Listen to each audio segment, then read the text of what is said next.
அக்கா என்ன பண்ணிட்டு இருக்கீங்க? அவரைக்காய் உருவுறீங்களா? இந்த வருஷம் எப்படி விவசாயம்லாம் போகுது? எங்களுக்கு பொறுத்த வரைக்கும் எங்கள் காட்டை பொறுத்த வரைக்கும் எங்களுக்கு விவசாயம் நஷ்டத்தில் தான் போயிடுச்சு. ஏன் அப்படி சொல்கிறீங்க?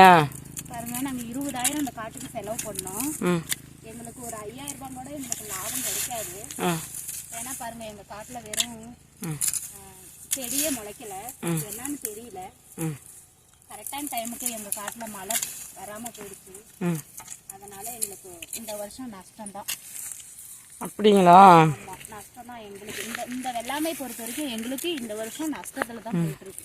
ஏன் எதனால? முக்கிலேயே ஏதோ ஒரு காரணம் இல்லையா? சரியானபடி விதை வந்து முளைக்கல, வெறும் பூண்டாதான் முளைச்சிட்டு இருக்குது.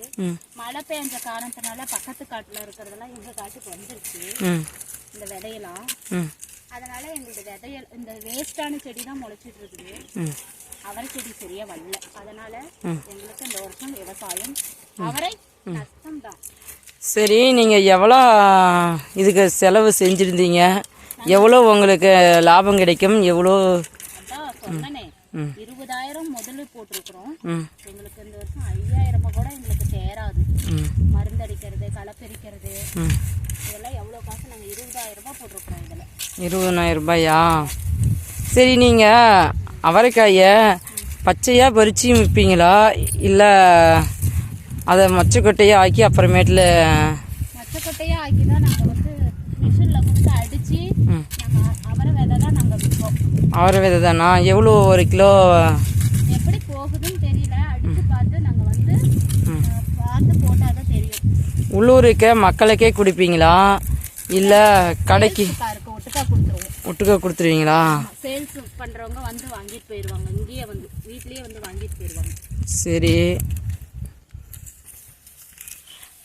பாருங்க மக்களே, அவங்க 20,000 ரூபாய் அதுக்கு செலவு செஞ்சு வெறும் 5,000 மட்டும்தான் எடுக்க முடியும் அப்படிங்கிறாங்க. இதற்கு அவங்க எவ்வளோ கஷ்டப்பட்டு மருந்தடித்து விதையை ஊனி களை எடுத்து அப்பவும் இவ்வளோ தான் வருதுங்கிற போது அவங்களோட கஷ்டத்தை நம்ம புரிஞ்சிக்கணும். பாருங்க மக்களே,